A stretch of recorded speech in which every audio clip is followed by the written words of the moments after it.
Howdy folks, hope you've all had a good weekend and welcome to another very short episode of Mingles with Jingles because it's another update on what's happening to our friend Eddie.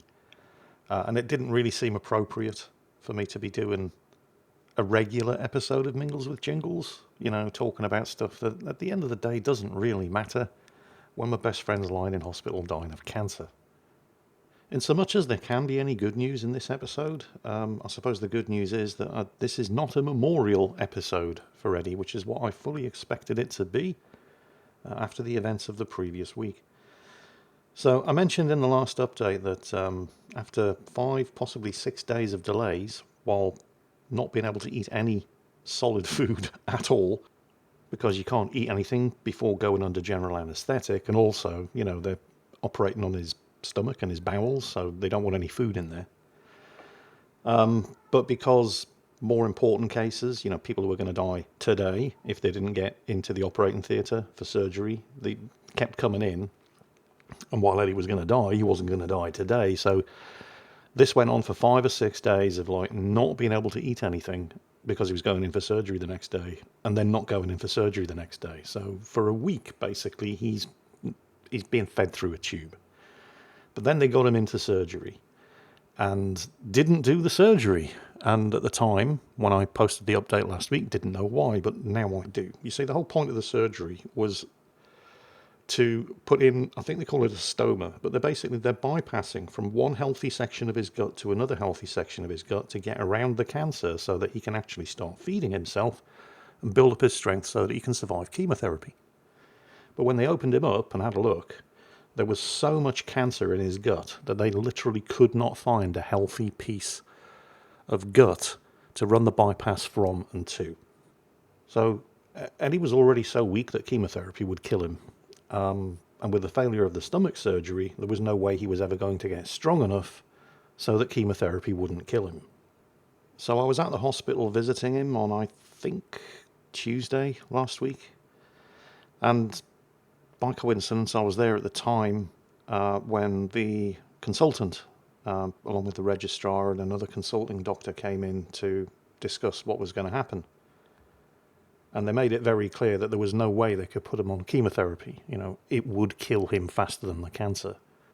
And with the failure of the stomach bypass surgery, they made it clear that there was no way he was ever going to be able to build up sufficient strength to be able to survive chemotherapy. And then, as if we hadn't put 2 and 2 together at that point, it became pretty apparent that there was no hope at all, because the next thing they started talking about was where he wanted to go to die. Did he want to go home, or did he want to go to a hospice? So Eddie indicated that he would rather go to a hospice, and that's pretty much when we realised that there's no coming back from this. It is going to kill him.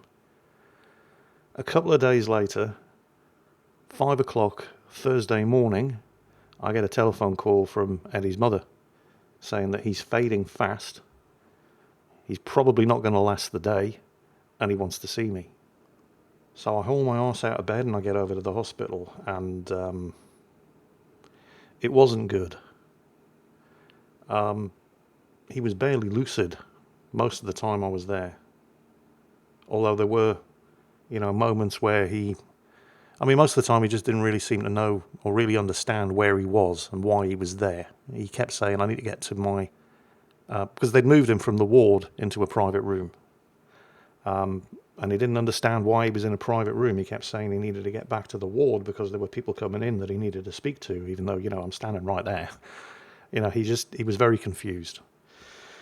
He was obviously in a lot of pain and discomfort, and people were coming for his sister came down from London, friends came from Brighton. They were basically, his mother had put the word around, this is probably it. If you need to see him to say goodbye, come down today. So people were coming from everywhere. I stuck around for 3 hours. I managed to catch him in a brief moment of lucidity when he recognised who I was, and I said my goodbyes. And then I got out of there because, call me weak, call me a coward, but I couldn't stand to see him in that state.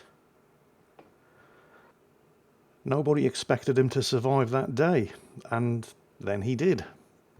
And then nobody thought he was going to make it through Friday to the weekend. And then he did. And then Saturday morning, they said, well, okay, he's quite stable. We've got him on the right balance of medication. He knows who he is and where he is now. He's even starting to crack a few jokes. So we're going to move him to the hospice today. So that happened on Saturday. And I fully expected this episode of Mingles with Jingles to be in memoriam for Eddie. But the tough old bugger just refuses to die on us.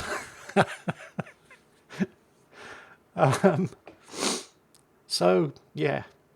I don't know how long he's got left. I suspect probably days rather than weeks. But I'm just glad he's comfortable. So that's the situation. He's not dead yet. And they've moved him into the hospice now so he can die in comfort. He did say that anybody who's made any kind of donations, well, I know somebody donated $400 to buy him a Steam Deck to keep him occupied and entertained while he was in hospital. That's obviously no longer on the cards.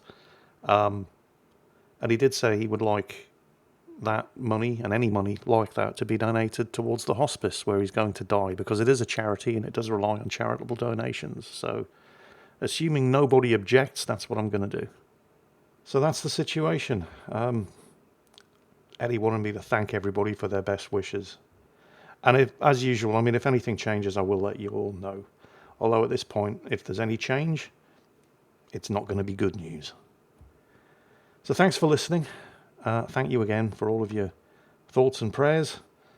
And, well, I hope you all have a great week. Take care. And I'll catch you next time.